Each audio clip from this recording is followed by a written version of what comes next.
Salut à tous et bienvenue dans cette nouvelle vidéo. Aujourd'hui, on va faire des vidéos réactions. Je vais réagir, je vais noter des films, des courts-métrages réalisés par des indépendants, que ce soit français ou américains, on s'en fout, tout ce que j'ai trouvé sur YouTube. Alors, je me suis pas fait spoiler, j'étais en train de chercher des courts-métrages et je me suis dit, j'aimerais bien faire une réact avec vous parce que c'est creepy et en plus, c'est des personnes qui sont passionnées et YouTube, c'est pas une bonne plateforme pour réaliser des courts-métrages parce que les gens, ils ont l'habitude de voir du divertissement et pas ce travail qui est très difficile à faire. D'accord? Réaliser un court-métrage, c'est facile à critiquer, mais c'est difficile à réaliser. Pourquoi? Parce que quand tu es indépendant et qui était vraiment, on va dire, bouffé par tous les gros réalisateurs et les gros budgets, déjà, tu as un petit budget. Tu as une petite équipe, parfois tu travailles tout seul, parfois vous travaillez à 2 ou à 3 et parfois vous mettez rien du tout comme budget et vous essayez de réaliser quelque chose. Moi je suis là pour essayer de noter, entre parenthèses, la narration, qu'est-ce qui est raconté, surtout dans l'horreur. Sachez les amis que je ne suis pas là pour descendre et détruire un court-métrage indépendant, loin de là, parce que je les félicite déjà de premier abord, déjà bravo, il faut les féliciter. Je trouve ça triste que sur YouTube on donne pas assez de lumière pour ces créateurs. Ok, c'est pas des gens qui vont faire du divertissement, mais c'est des créateurs. Voilà, c'est des créateurs, ils réalisent des choses, faut les féliciter quand même si c'est peut-être mal fait, d'accord? Ici, j'ai fait la tier list. La tier list, c'est super, bon film, moyen film, pas compris. Et là, il y a les miniatures des films. On va commencer par le premier film, Bob l'éponge, le court-métrage L'appel de Carlo, ok, réalisé il y a un mois, ok, il a fait 45 000 vues. Normalement, j'ai mis le sous-titre en français et on va regarder le film ensemble. Il dure 3 minutes 48.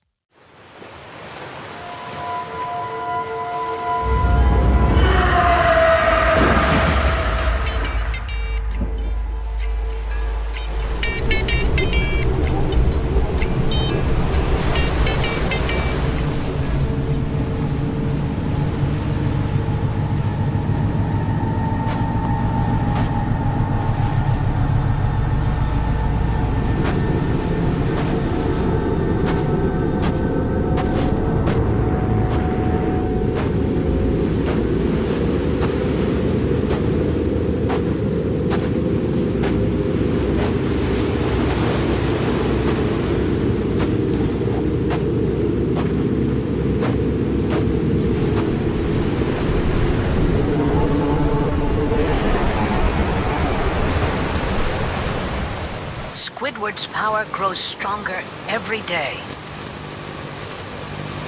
He has founded a cult, and many of the inhabitants have joined him, while those who resisted were exterminated. Now, with his mystical abilities, Squidward is raising Bikini Bottom from the sea. Avoid Squidward at all costs. Just hearing his voice can drive you mad. His powers are beyond anything we've ever known.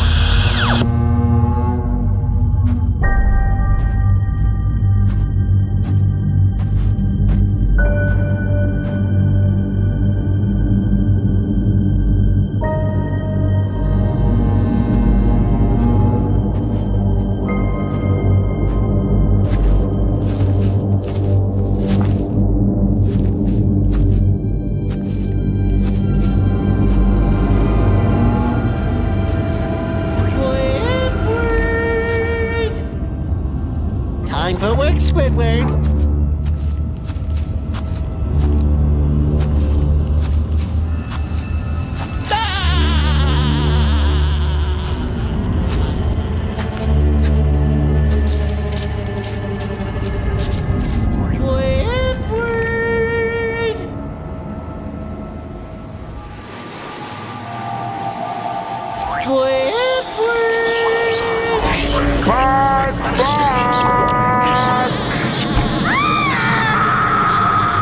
Just hearing his voice can drive you mad.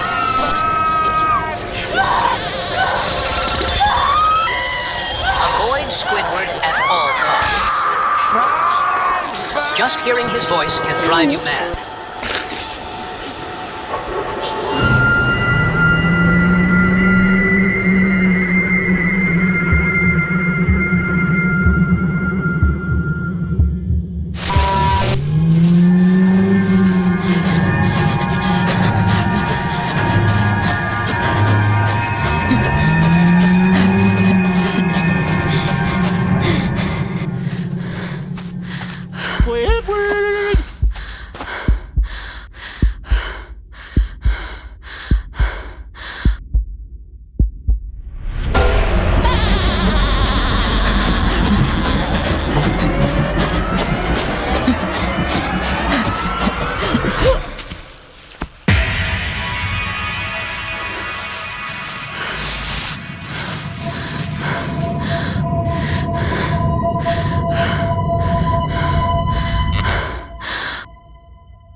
A few moments later.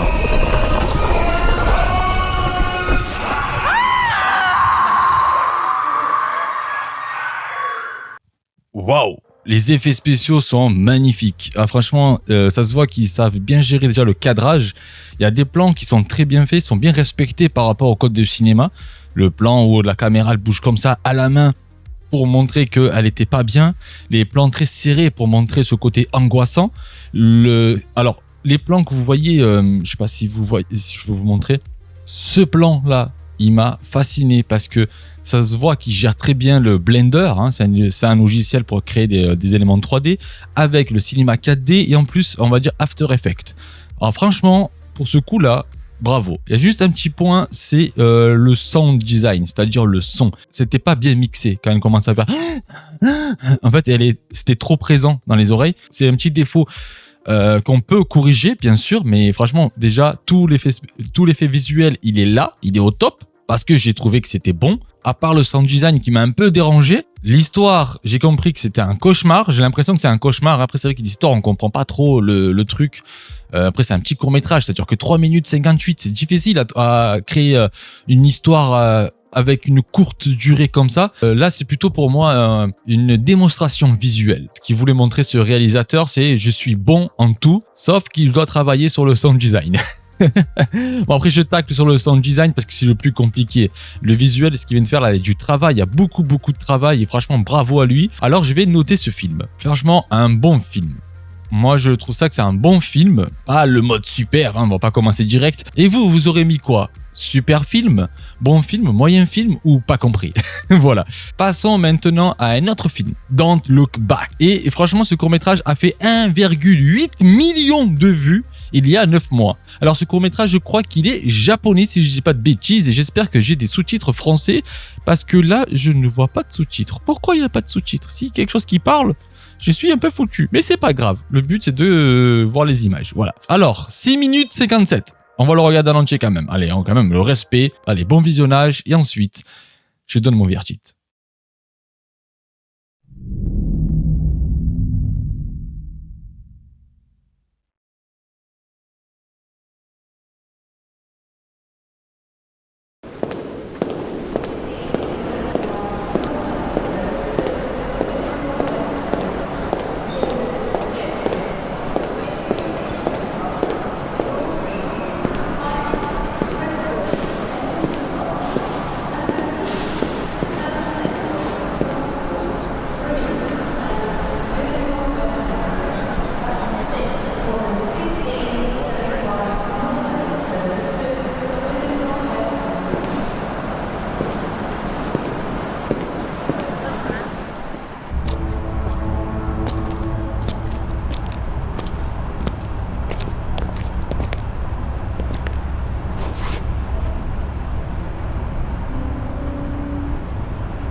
On va noter ce film. Et avant de noter ce film, je vais vous dire pourquoi je le note comme ça. Le film, déjà, bravo, parce que c'est très dur de faire un court-métrage, je le répète plusieurs fois, je suis pas là pour descendre, en fait, le réalisateur. Alors, déjà, le sound design, le son. Le son, en fait, il y a trop de mélange, on va dire, sur les banques de son, hein. Je sais pas s'il a pris sur Artlist ou j'en sais rien, mais entre le son de la post-production et le son de sa caméra, ça fusionne pas assez bien, parce qu'il y a un mauvais traitement de son. Ça, c'est pas grave, je pense que vous avez compris quand je faisais signe de l'oreille. Les sons se coupent vite, les sons des bruits de pas, hein, ça rajoute trop. Il y a trop de bruits de pas. Et même quand il y a, par exemple, quand il claque la porte, là, quand il claque la porte et il tape sur la porte, là, j'aurais pas mis de musique. J'aurais pas mis d'ambiance. J'aurais rien mis, j'aurais laissé sourd pour comprendre qu'il se passe quelque chose de mauvais. Deuxièmement, c'est par rapport à ça, ce qui m'a un peu intrigué. Les choix de couleurs visuelles. Dans le cinéma, le code couleur est très important. Si ton film commence sur une couleur chaude, on fait tout le long de la couleur chaude. Si à un moment tu vas mettre une couleur verte ou une couleur bleue, en fait, il faut que ce soit compréhensible. Il faut que le spectateur comprenne pourquoi il y a eu ce choix de couleur. Vous voyez ça dans tous les films, d'accord? Là, on est dans une couleur chaude, on appelle ça une couleur neutre, d'accord? Une couleur très neutre. On arrive là, dehors, la couleur, elle est magnifique. On est sur du log Sony, je pense. Bref, il manque un peu de lumière, hein, même si cette source de lumière qu'on voit ici reflète le petit coin ici, mais il manque de la lumière. Ça, c'est pas grave parce que je pense que c'est une petite production ou peut-être 2-3 personnes qui filment et ils sont en manque de matériel que je peux comprendre. Dès qu'on arrive sur ce plan, j'ai pas trop compris. On est dans une couleur chaude et ici, en fait, la couleur, elle est verte. Là, je me pose une question. Pourquoi c'est vert? Parce que juste après, on voit des gens hein, qui rentrent dans cette pièce, et là on est complètement vert, d'accord? On comprend que c'est un peu oppressant, on comprend que c'est pas cool, mais quand on voit les images, on voit des gens qui passent, des gens qui courent, ça vit, d'accord? Il y a beaucoup de passages sur ce mini tunnel, d'accord? Et là, il y a un truc qui m'intrigue, c'est cette couleur-là, cette couleur de chaude.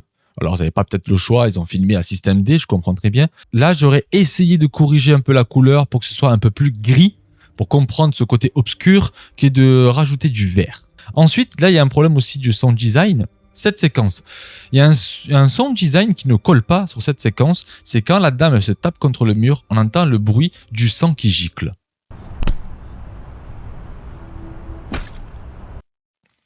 Et on voit pas de sang. Et c'est là le problème. Faut savoir utiliser le bon sound design FX. Si tu ne sais pas l'utiliser, tu casses tout un délire parce qu'on voit pas le sang. Ensuite, il y a un autre petit problème, hein, vite fait, c'est quand il rentre chez lui, comme je vous ai dit ici, là c'est le son de la caméra, d'accord? C'est le son du micro de la caméra.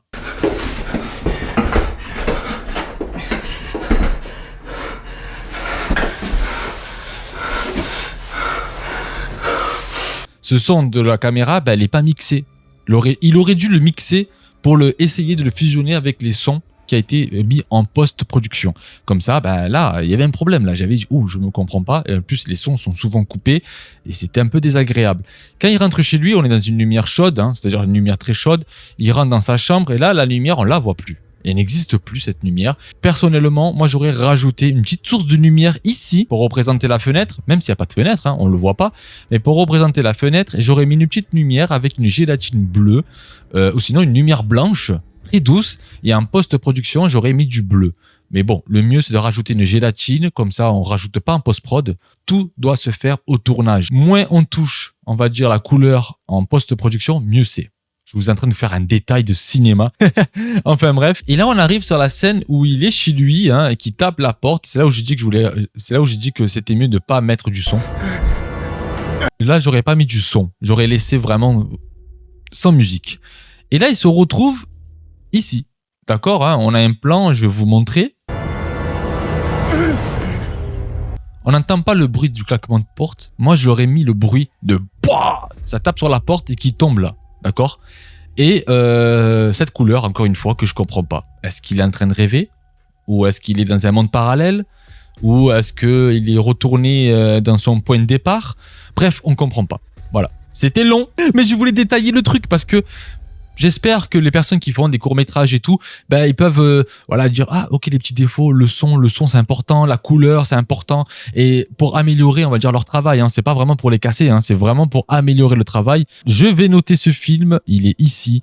Je vais le mettre sur moyen film. Parce que je peux pas dire que j'ai pas compris, que c'était nul, mais je vais mettre sur moyen film. Pourquoi? Parce que comme je vous ai dit tout à l'heure, beaucoup d'erreurs, hein, vraiment beaucoup d'erreurs, hein, sur les sound design et sur la couleur. Dites-moi qu'est-ce que vous aurez mis vous dans l'espace commentaire, dans quelle catégorie? Super, bon film ou moyen film, hein, parce que chacun ses goûts et ses couleurs. Ok, allez, on va passer maintenant au prochain film, The Meme.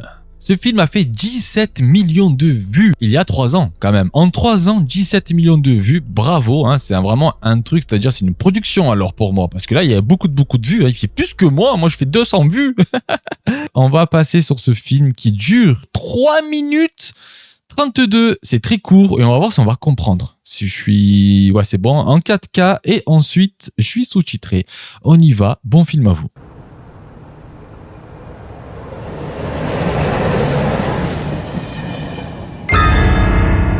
Hi.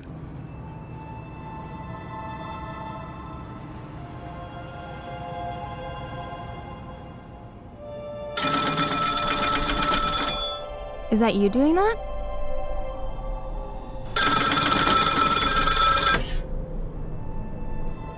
Hello?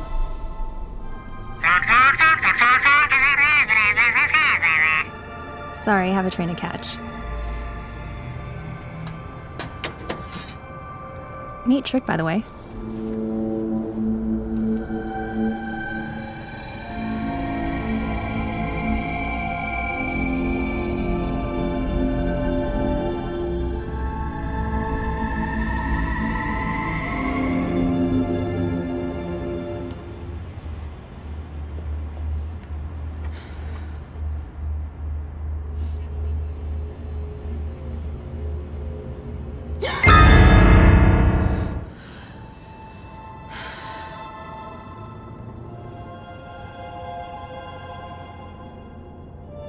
Very funny.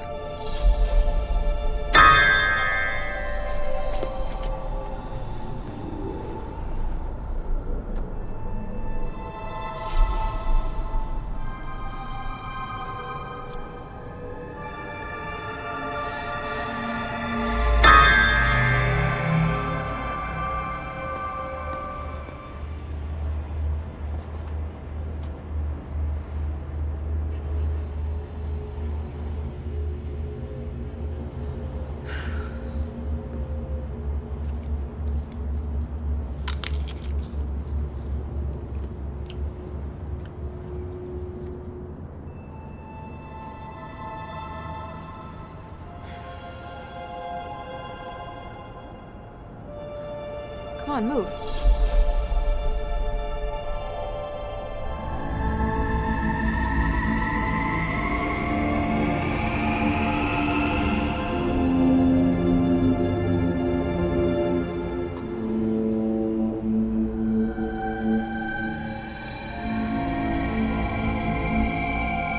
How are you doing?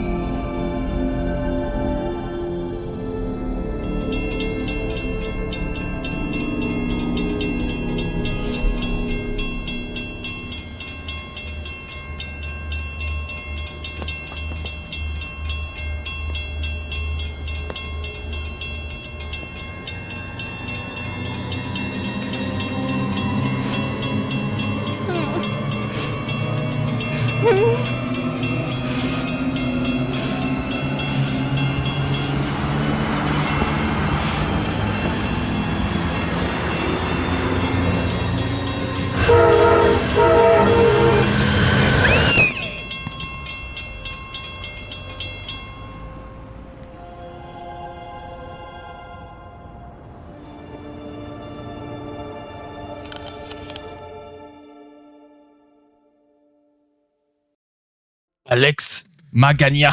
Oh, oh, oh, oh, oh. J'ai rien à dire. Il est parfait ce film. En plus, il y en a plusieurs en fait de CM. Hein. On les voit là. Il y en a plusieurs. On peut même créer ce personnage pour faire un long film, un cinéma. Non, là j'adorais parce qu'il y a tout était bon. Hein. Le son était bon. Les acteurs ils étaient bons. On comprend assez rapidement que le problème c'est la mime. Le contrôle, on comprend très bien qu'il prend le contrôle juste après parce que en fait elle était pas très fun la dame. On se pose la question, et si elle aurait joué le jeu dès le début, peut-être qu'elle serait pas morte là, tu vois. Tout est en 3 minutes 30, ça c'est un bon court-métrage, hein. Tout est respecté. Alors je pense que c'est une vraie production, ce que j'aimerais bien savoir en fait. Ils sont 2 directeurs en design. Alex Magana, ok. Alex Magana, j'aimerais bien savoir c'est qui celui-là. Alex Magana, en fait, c'est juste un YouTuber, quoi. Ok, il a fait beaucoup de courts-métrages hein, qu'on voit en fait ici, c'est sa filmographie. Ok, c'est juste un créateur de contenu. Bravo à lui. Attends, ses films, il a fait des films. Hein. C'est des mini-films, des courts-métrages qu'on voit, toujours sur le même délire. Je pense que vous avez compris dans quel film je vais le mettre, mais plutôt dans super film, hein, parce que tout a été respecté à la lettre. Hein. Le son, tout est... la lumière aussi, hein, je vais vous montrer. Hein. Je pense que vous l'avez bien vu. Hein. Quand on parle de lumière, ça, en fait, c'est une lumière bien dégagée. On est toujours sur la même colorimétrie de lumière, hein, que ce soit au début, que ce soit là. On voit les visages. Même quand là, elle comprend que se fait posséder par la mime, la lumière ne change pas, on est toujours sur la même lumière et c'est très important ça, c'est très important. Même quand le train il commence à arriver, on comprend déjà que c'est bon, c'est la fin pour elle. Et la lumière qui arrive là, la lumière rouge, pourquoi? Parce que déjà on comprend qu'elle va mourir, la lumière rouge le sent, d'accord? Mais aussi par rapport au train, le feu rouge, et aussi le côté interdit de ne pas traverser à ce moment-là, le code est respecté, hein. Tous les codes sont respectés, hein, comme on voit ici. Cette lumière rouge et la lumière blanche pour représenter la fin, hein, le bout du tunnel, vous avez compris, parce que le train, il arrive. Alors cette lumière blanche, quand on comprend que ça vient du train, parce qu'il y a l'image qui arrive juste après du train, avec cette lumière là, ce phare, et on comprend que c'est elle qui donne le départ de son suicide, entre parenthèses. Et ce qui m'a fait délirer, c'est le son. Regardez, écoutez juste le son. Voilà, ce cut noir pour pas montrer l'accident, mais on a compris qu'elle a eu son impact corporel. Bref, je viens de lire ce qui est marqué en bas sans pas exprès. Ce film pour moi, il est super. Dites-moi comment vous aurez noté ce film dans l'espace commentaire. Je suis curieux, hein, vous marquez The Mime et voilà, La Balle. Le court-métrage d'horreur, hein, je pense que c'est un film français qui a été sélectionné au festival du film, d'accord, ça c'est super cool. Ils ont juste 22 abonnés, hein. Vous pouvez vraiment aller vous abonner si vous aimez, 4000 vues. On va regarder ça ensemble les amis, 3 minutes 35 et je vous souhaite tous un bon visionnage.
T'es pas drôle, Max. Je te connais par cœur.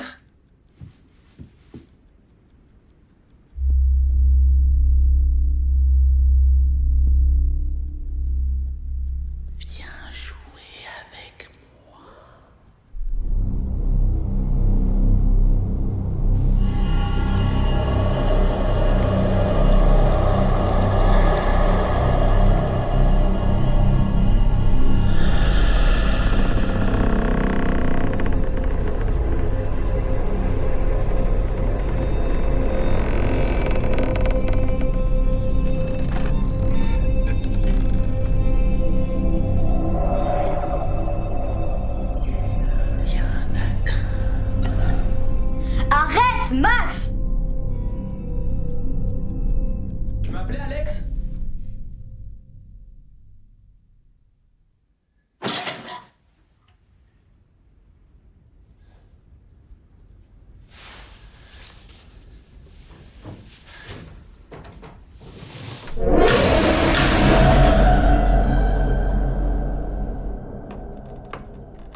Alex?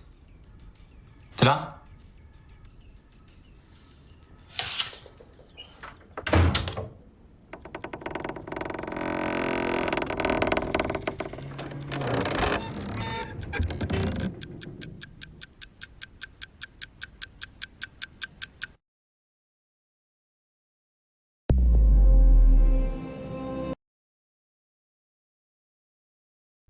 Bravo Alexandre Pex, bravo. J'adore ce genre de court-métrage. On comprend très bien. Il y a même des trucs que j'adore, c'est le code. Le code de Conjuring avec le placard, c'est cool. La petite chose que j'aurais modifiée, c'est la voix de la fameuse créature derrière l'armoire. J'aurais mis la voix du grand frère. J'aurais mis la voix du grand frère, tu reconnais que c'est pas la voix de Max. Tu vois ce que je vais te dire? Voilà, j'aurais fait ça, juste ça, j'aurais modifié juste ça. J'aurais gardé la voix de Max pour que le petit frère, Alex, pense que c'est vraiment Max. Tu sais, ça serait beaucoup plus cringe, tu vois, vraiment plus malaisant. Ensuite, l'effet surprise de la fin, super. La couleur de la lumière, le choix, tout est beau en fait. Je vais pas vous le remontrer, c'est vraiment beau. On a vu que même l'acteur joue très bien.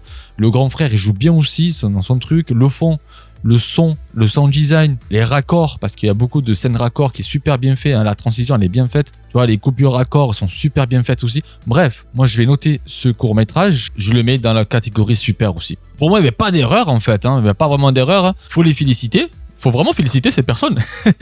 Encore une fois, allez vous abonner sur sa chaîne YouTube si vous aimez ce genre de contenu, ou même cherchez peut-être sur Instagram et tout. Cherchez-le et suivez-le, donnez de la force parce qu'il le mérite, parce que franchement, c'est très beau. Voilà. Vous aurez noté comment ce film. C'est très intéressant de savoir comment vous voyez ce genre de court-métrage. Est-ce que ça vous a plu? Est-ce que vous regardez le côté stitchique ou est-ce que vous regardez par rapport à l'histoire? C'est intéressant de savoir ça. Je voulais vous montrer Selfie. Le problème, c'est qu'il y a un copyright juste ici, la musique de Conjuring 2. Et malheureusement, je ne peux pas regarder ça parce que, en fait, ma vidéo va être strike. C'est-à-dire que personne ne pourra le voir. Et malheureusement, je ne peux pas. Les amis, je vous dis à très bientôt. Je vous fais des bises et ciao.